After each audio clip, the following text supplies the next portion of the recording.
This is Forgotten Wars. Some people I respect a lot recommended that I share a bit about myself before I ask you to dive into a story with me that will likely take over 30 episodes to tell. On October 27th, my wife and I became parents. My hope for Forgotten Wars is to tell true stories of wars that have shaped millions of people, but have been forgotten by many millions more. Not only do I hope you'll better understand your neighbors around the world on a more meaningful level, but I also hope you'll gain a deeper understanding of the wars most of us are already familiar with.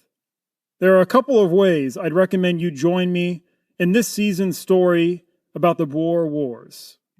If you are someone who likes to stick to a more chronological story, then I'd recommend that after this introduction of mine, you actually skip to episode 3 and work forward from there.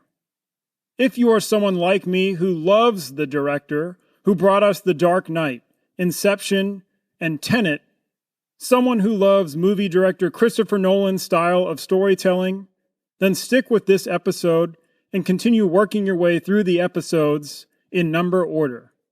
You may really enjoy figuring out and engaging the story that way. Regardless of what you choose, thank you so much for giving Forgotten Wars a chance. The final remark I'll make before this episode really gets going is about the names of these wars we will cover this first of what I hope to be many seasons. I just referred to the wars we will cover this season as the Boer Wars. That is a traditional way that people have referred to them. However, some people refer to the first Boer War that lasted just a few months of 1880 to 1881 as the Transvaal Rebellion. Many people in South Africa take issue with that war being referred to as a rebellion. Many historians over time have referred to the second major war that lasted from 1899 to 1902 in a variety of ways. Some call it the Second Boer War, or even just the Boer War. Others have been slightly more comprehensive and have referred to that second war as the Anglo-Boer War, since it did involve the British as well as the Boers. Who were the Boers? Well, we will get to that soon. Now, more recently, that second war we will cover this season has been called the South African War. This South African War of 1899 to 1902 is arguably more fitting because the war did involve far more than just Boers and Brits. Hundreds of thousands of African natives were involved in various ways and ultimately bore the ripple effects of this South African War.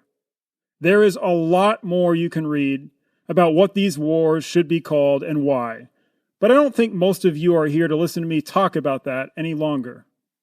All that said, for better or worse, I will go back and forth between the different names for these two wars. You will hear me refer to the First Boer War and the Transvaal Rebellion as one and the same war. You will hear me refer to the Second Boer War and the Anglo-Boer War and the South African War as one and the same. If this offends any of you listening anywhere in Europe, Africa, or academia, please know that I mean no offense. Now, let's get to our long, winding story. Under the British flag, you will have everything you desire, but that flag will continue to fly over the land. Over the land, maybe. Over the people, never. You will see me in the field, fighting for our independence, long after you and your party who make war with your mouths have fled the country. I don't think the Boers will have a chance. Disarm your blacks. Active part of a white man in a white man's war. Civilized war is awful. John Plano of Carpini, a Franciscan writing about the feared Mongol warriors and their children in the 13th century, wrote the following, quote, Their children begin as soon as they are 2 or 3 years old to ride and manage horses and to gallop on them, and they are given bows to suit their stature and are taught to shoot." End quote. Some even reported that Mongol shaman, known as Yadasi, used rainstones believed to have the magical potential to control the weather. Mongol Yadasi, magicians, if you will, were rumored to have successfully summoned unexpected rainstorms or even hail and snow to fall upon their ill-fated enemies in the summer. At the turn of the 20th century, many optimistic British officials predicted victory in weeks over the Boers of South Africa. The British were wrong. General after colonel after officer met their reputation's demise in defeat after disaster after disgrace in the Second Boer War. In a gold and diamond-riddled South Africa that British leadership had desperately longed to dominate for decades, the British delivered no knockout blow in 1899. But then a hero emerged, or at least someone that many in the United Kingdom have remembered as a hero. A few would describe British Colonel Robert Stevenson Smith Baden Powell as a magician. This magician, Colonel Baden Powell, would achieve celebrity in a surprising way by enduring a siege. In his authoritative book, The Boer War, historian Thomas Pakenham enraptures you with Baden Powell's story. Pakenham refers to Baden Powell as BP for short. It wasn't as if Baden Powell was the only British officer defending a town under siege. The Boers were also besieging the town of Kimberley and the town of Ladysmith. Neither of Baden Powell's counterparts survived with both their prestige and their command intact. So what made Baden Powell special? BP for years had hardened his habit of whistling whenever he was extremely frustrated. BP wasn't one of those officers who inspire awe primarily from playing the press. The bald colonel endeared himself to others with his sense of humor. He drew laughter by bursting into ridiculous songs around his men. He would burst into song, donning drag in Mafeking's theater while a siege was on. One lady of the garrison wrote that on a Sunday night in Mafeking, while BP had the audience laughing at his antics, quote, "Suddenly there was an alarm of a night attack. In an instant, the man who had been masquerading as a buffoon was again the commanding officer, stern and silent." End quote. BP impressed the men who served under him with the stiff upper lip expected of British officers. And boy, did he have many an occasion to keep that stiff upper lip. Mafeking, or as the African tribes called it, the Place of Stones, was a small railroad town of tin roofs mounted on mud walls situated close to where the Cape Colony, Bechuanaland Protectorate, and the Transvaal's borders met.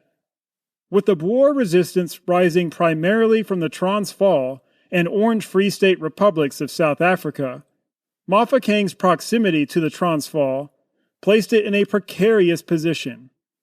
Mafeking's history also made it a welcome target for Boer aggression. Just 4 years before, Dr. Leander Starr Jameson and several hundred men had launched an invasion of Mafeking.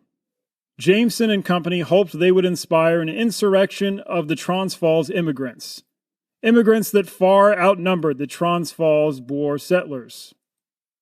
As tensions between the Boers and British had heightened in the middle fortnights of 1899, the British political and military leadership had a plan for BP.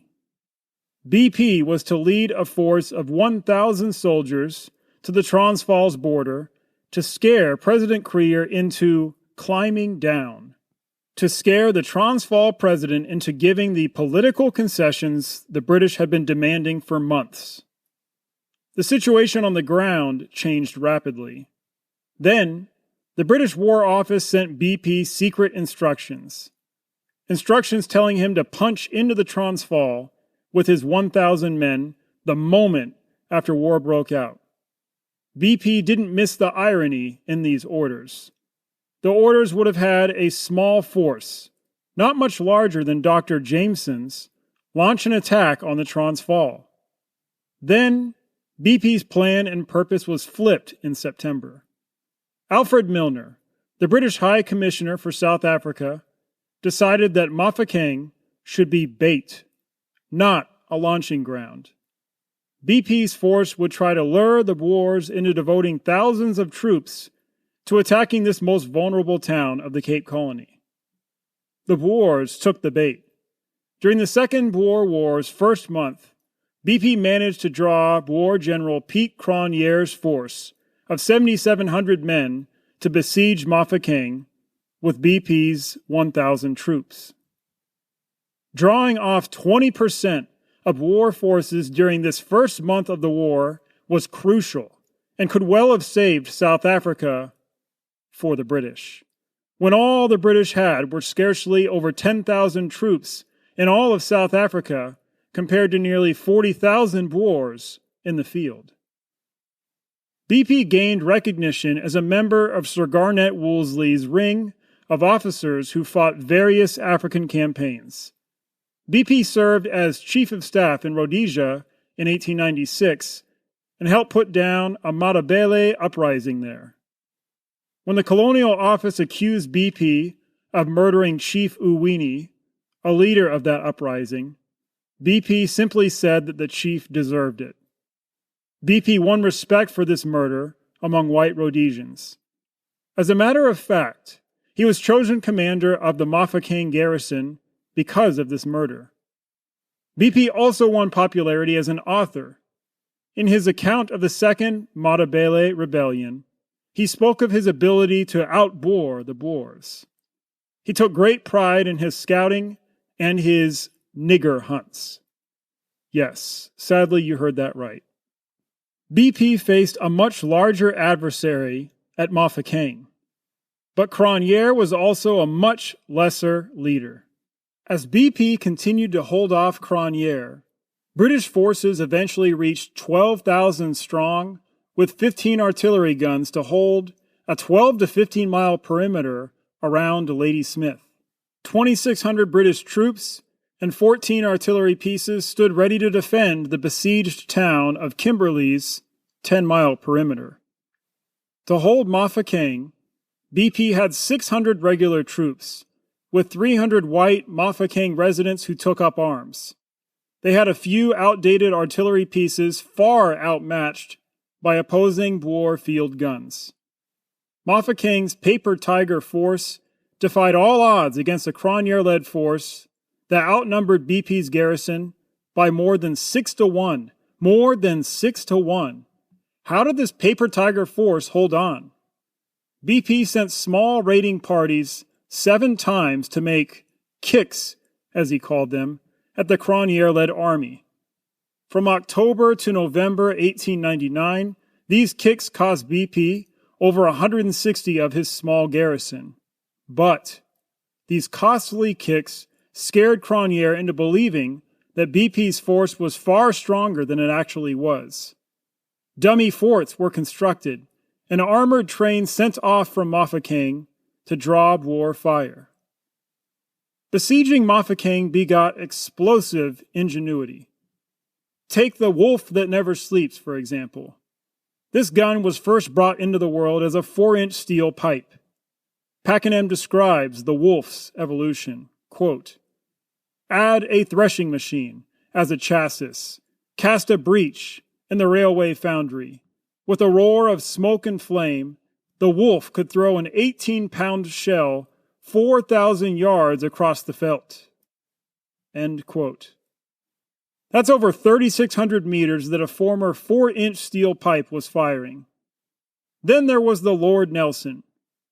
Major Godley, of the Bechuanaland Protectorate's contingent at Mafeking, found an antique ship's cannon dated from 1770. The local Baralong tribe purchased this cannon years before to help protect against Boer raiders. By an incredible coincidence, this cannon already had the initials BP & Co. engraved on the barrel. Major Godley wrote about one of Lord Nelson's 10-pound cannonballs bumping down the road exactly like a cricket ball, and one old Boer trying to field it with disastrous results to himself. Then there was Sergeant Page's predilection for throwing potted meat tins filled with dynamite. These explosive meat tins hit targets from over 100 yards away. Mafeking mitigated its coal shortage by blending 1 part cow dung and 1 part coal dust to mix a fuel good enough to power their trains. BP brought further laughs by having Mafeking stamps printed with his head on them instead of the Queen's. On October 29, 1899, General Cronje wrote the following to BP, quote, "It is understood that you have armed bastards, Fingos, and Baralongs against us. In this you have committed an enormous act of wickedness. Reconsider the matter, even if it costs you the loss of Mafeking. Disarm your blacks, and thereby act the part of a white man in a white man's war."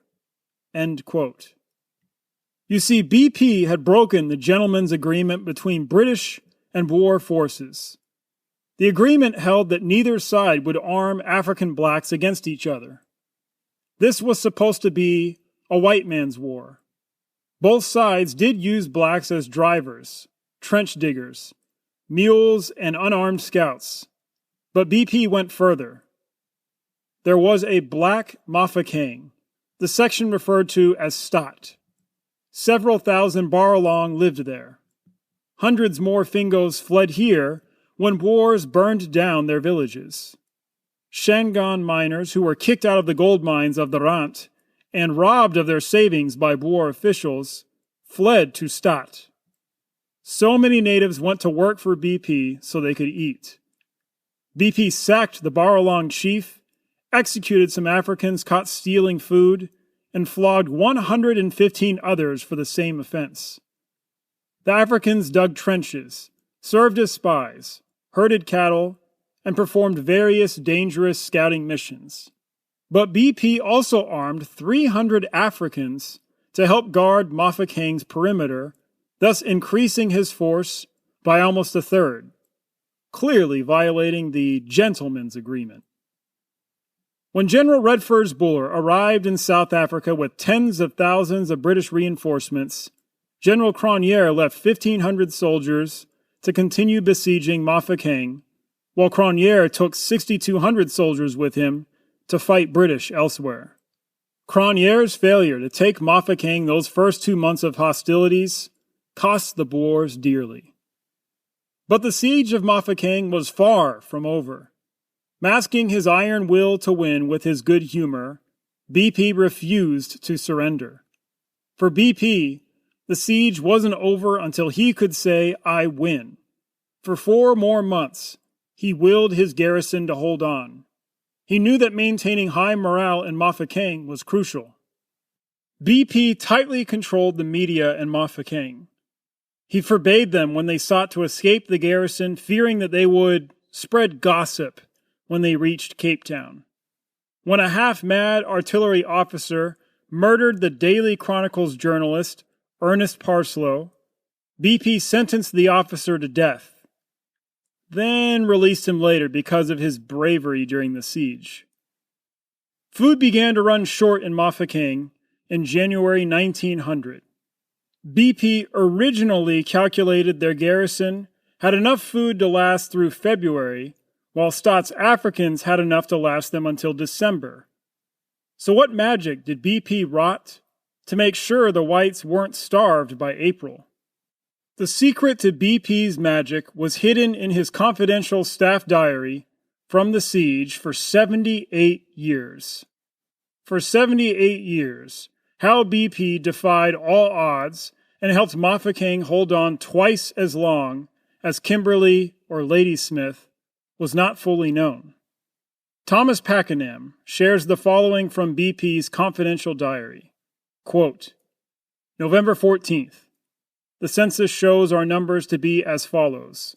Whites, men 1,074, women 229, children 405, natives 7,500 all told.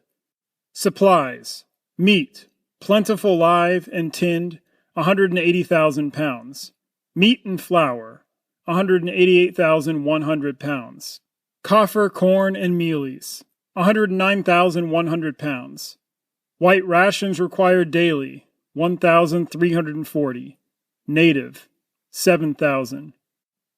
Thus we have 134 days for whites, 15 days for natives. BP had all flour and meal rationed, whether originally owned by merchants, Africans, or the army.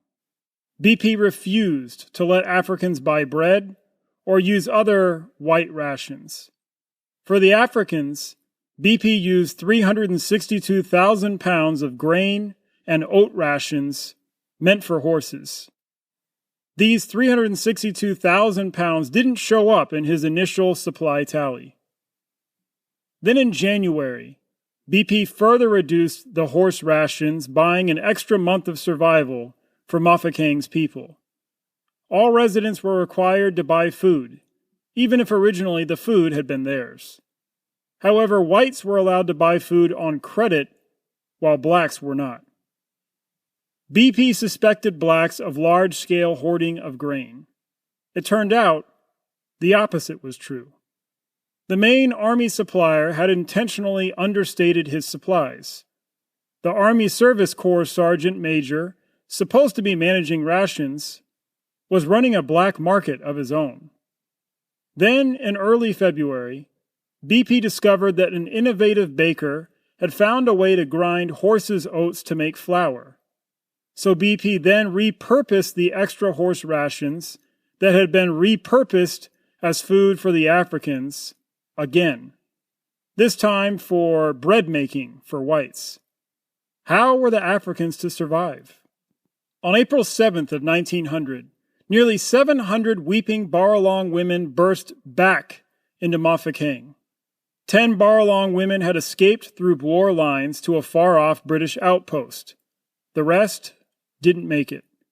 Boers viciously stripped some of the women naked and flogged them before throwing them back into Mafeking. 6 nights later, 200 women did escape through Boer lines undetected. 13 more Baralong women tried to escape through Boer lines on April 15th, but the result was fatal. 9 were shot dead. 4 returned alive. 2 of them wounded. Why this rash of escape attempts? Earlier on February 8th, BP decided on a new policy for the non-essential Africans. Leave or starve. He needed hundreds of Africans still for support functions around Mafeking. But he didn't need the refugees. He didn't need the Shangaan miners who had just finished digging defensive works. BP closed the grain store and banned employment to the 2,000 Africans he no longer wanted. Those Africans who stayed got to enjoy yet another BP economy. He discovered that oat husks left over from grinding oatmeal could make a porridge called sowen. So more oatmeal flour was diverted to the whites, while the Africans enjoyed more sowen and horse meat stew. Emerson Neely of the Pall Mall Gazette wrote this about the 5,000 Africans lucky enough to stay in Stadt. Quote, I saw them fall down on the veldt and lie where they had fallen, too weak to go on their way. The sufferers were mostly little boys, mere infants ranging from 4 or 5 upwards.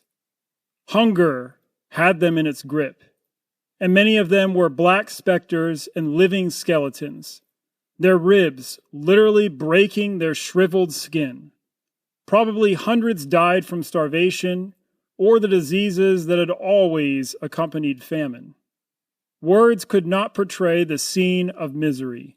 500 or 600 human frameworks of both sexes and all ages in rags, standing in lines, holding an old blackened can, awaiting turn to crawl painfully up to the soup kitchen where the food was distributed.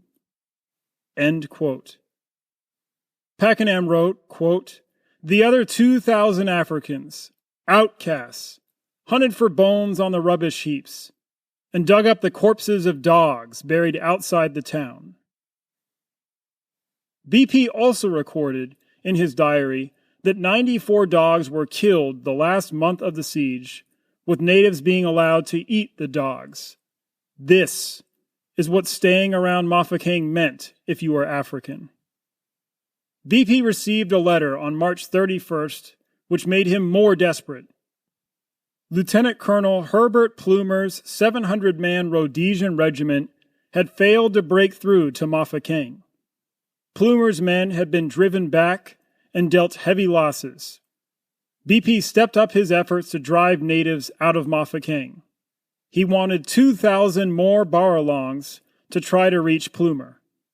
On April 20th, native message runners from Bloemfontein informed BP that his brother, Major Baden Powell, yes, you heard that right, Major Baden Powell, was organizing a relief effort that might not arrive until the end of May. But BP's leave or die policy did work. Though he did protest the Boer treatment of natives that he ejected from Mafeking, BP didn't stop coercing natives to leave. Before the siege was over 1,200 natives had made it to Plumer. BP even wrote with hope that he could increase the rations for whites with so many natives gone. Sarel Elof, commandant of the Johannesburg Commando that had been besieging Mafeking, knew his Boer forces were running out of time on May 12th. British forces were gradually retaking the Cape Colony and would reach Mafeking in less than a week. Just 2 weeks earlier, BP had declined when Elof asked if his Boers could join the Mafeking garrison in its weekly games of cricket held on Sundays. BP found the humor in this, since General Cronje had earlier criticized the Brits for playing these games on the Sabbath. Paul Creer, president of the Transvaal, was Sarel Elof's grandfather. Elof was eager to make a name for himself before time ran out. So he hatched a plan. At moonset, about half of his forces would fake an attack against Mafeking's eastern trenches and nearby forts, into the teeth of the Lord Nelson and the Wolf and other British artillery. On the other hand, Elof would personally command a 700-man contingent, which included French and German volunteers, that would attack Stadt, Black Mafeking. Elof's force would be guided by natives and a deserting British trooper named Hay. Stadt was BP's blind spot. Elof posted a notice in camp the night before the attack declaring, "We leave for Mafeking tonight. We will breakfast at Dixon's Hotel tomorrow morning." Only 240 volunteers stepped up, far less than the 700 Elof anticipated. The plan was executed perfectly at first. Snyman led the Fane attack force like clockwork as soon as the moon set. Elof's contingent slipped unnoticed between two British forts and into Stadt. Elof's men set fire to Boer-along huts to strike fear into the natives and signal to Snyman's contingent. This signaled to BP that something was very wrong. Church bells rang the general alarm. Elof's men still captured 29 officers, including BP's second-in-command, firing only one shot, a lethal one, into a British soldier servant who refused to put his hands up. Elof swaggered to a nearby phone in the captured officer's fort and informed BP that his second-in-command and the fort were captured. An errant bullet struck the veranda below BP's head at 4 a.m., so he was already wide awake directing the garrison's defense when Elof's call arrived. White Mafeking looked like it was in chaos, with defenders and reporters running to their posts in their underwear, one man handing out shotguns from his store, and Winston Churchill's aunt, Lady Sarah Wilson, slipping through the dining room window to grab a cup of coffee. BP resisted the impulse to personally lead any one defense effort. He stayed close to his phone, barking out orders and intel to his lieutenants. BP's lieutenants vindicated his strategy. Baralongs cut off Elof's line of retreat. One group of Elof's men were overcome by 2 British squadrons. When the Boer contingent raised the white flag, Baralongs rushed in to wreak revenge on the Boers. Captain Marsh's B squadron saved some of the surrendered Boers from reaping what they'd sown. The other Boer contingents were steadily hemmed in. Even before Elof learned how much the battle had turned against he and the Boers, Elof treated his captors civilly. Elof popped in and out of the captured officer's fort, sometimes making cordial, if not friendly, conversation with his captors. As Elof's fortune continued to grow worse, he kept a stiff upper lip. When Elof fully grasped that his situation was hopeless, he arranged a ceasefire. Ironically, Elof still got to eat breakfast at Dixon's Hotel with BP playing host. The failed attack on Mafeking cost the Boers 60 casualties and over 100 taken prisoner. BP's garrison suffered only 20 casualties. 4 days later, British lookouts and civilians watched their Boer besiegers leave trails of dust behind them. Hours later, on May 17th, Colonel Brian Mahan and Lieutenant Colonel Plumer's relief columns marched into Mafeking. It took a while for Mafeking's residents to truly believe they were relieved. Hysterical applause resounded across the British Empire when Mafeking's relief was announced. Colonel Baden Powell had given the British public a huge shot of self-confidence. BP had dealt a brutal blow to the Boer psyche. BP would later found the original Boy Scouts in Britain.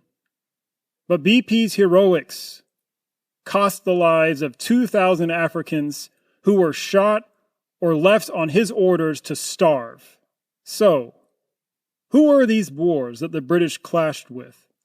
Why did the Boers try to invade the Cape Colony and Natal, the 2 British colonies in South Africa? We'll get to that.